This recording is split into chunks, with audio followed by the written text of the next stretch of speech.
Sleeping Beauty by the Brothers Grimm. Once upon a time there lived a king and a queen who were very unhappy because they had no children. But at last a little daughter was born, and their sorrow was turned to joy. All the bells in the land were rung to tell the glad tidings. The king gave a christening feast so grand that the like of it had never been known. He invited all the fairies he could find in the kingdom, there were 7 of them, to come to the christening as godmothers. He hoped that each would give the princess a good gift. When the christening was over, the feast came. Before each of the fairies was placed a plate with a spoon, a knife, and a fork, all pure gold. But alas, as the fairies were about to seat themselves at the table, there came into the hall a very old fairy who had not been invited.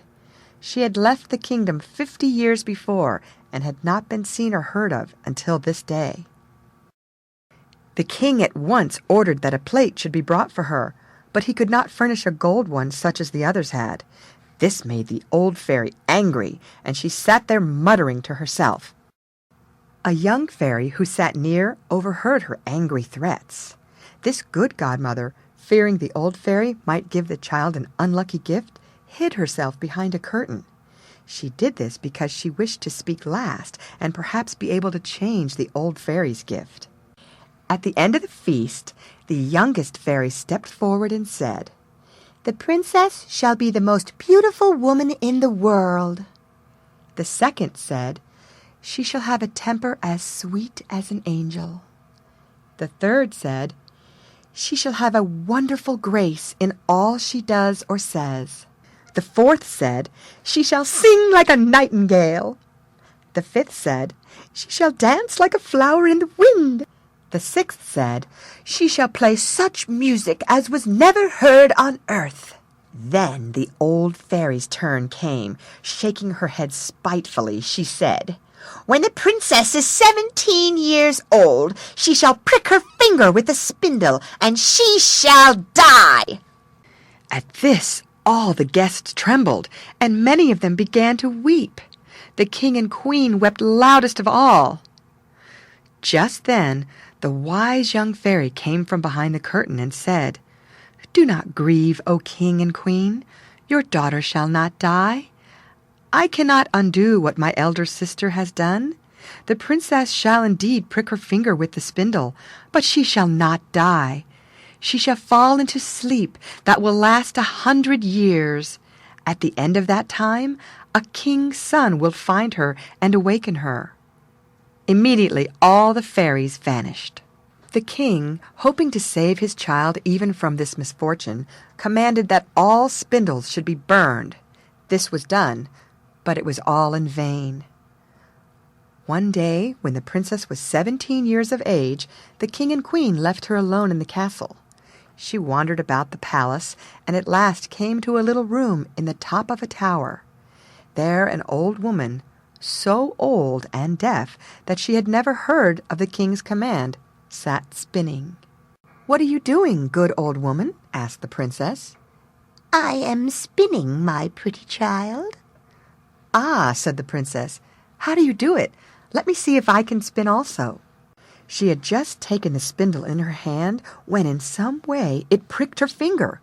The princess dropped down on the floor. The old woman called for help, and people came from all sides, but nothing could be done. When the good young fairy heard the news, she came quickly to the castle. She knew that the princess must sleep 100 years, and would be frightened if she found herself alone when she awoke. So the fairy touched with her magic wand all in the palace except the king and the queen.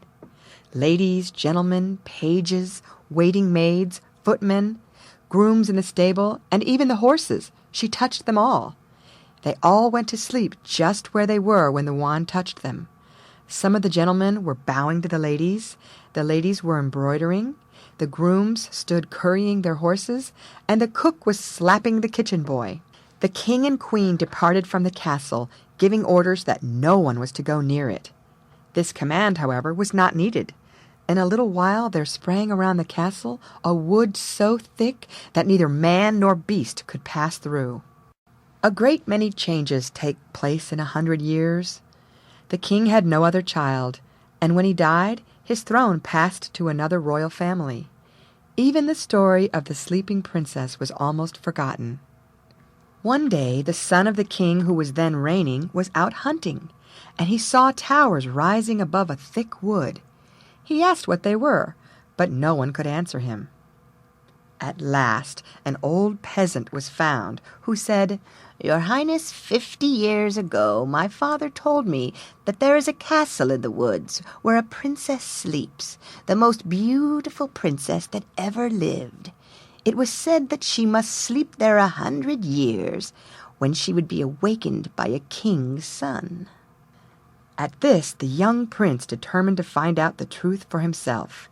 He leaped from his horse and began to force his way through the wood.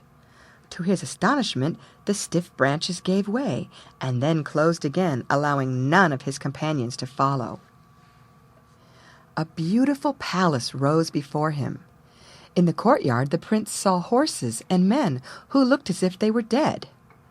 But he was not afraid, and boldly entered the palace. There were guards motionless as stone, gentlemen and ladies, pages and footmen, some standing, some sitting, but all like statues.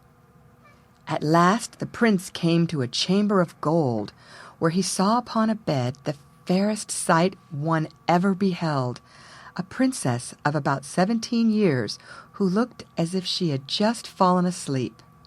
Trembling, the prince knelt beside her, and awakened her with a kiss. And now the enchantment was broken. The princess looked at him with wondering eyes and said, "Is it you, my prince? I have waited for you long." So happy were the two that they talked hour after hour. In the meantime, all in the palace awakened, and each began to do what he was doing when he fell asleep.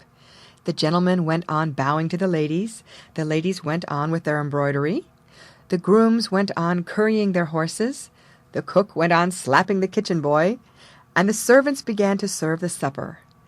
Then the chief lady in waiting, who was ready to die of hunger, told the princess aloud that supper was ready. The prince gave the princess his hand, and they all went into the great hall for supper. That very evening the prince and princess were married. The next day the prince took his bride to his father's palace, and there they lived happily ever afterward.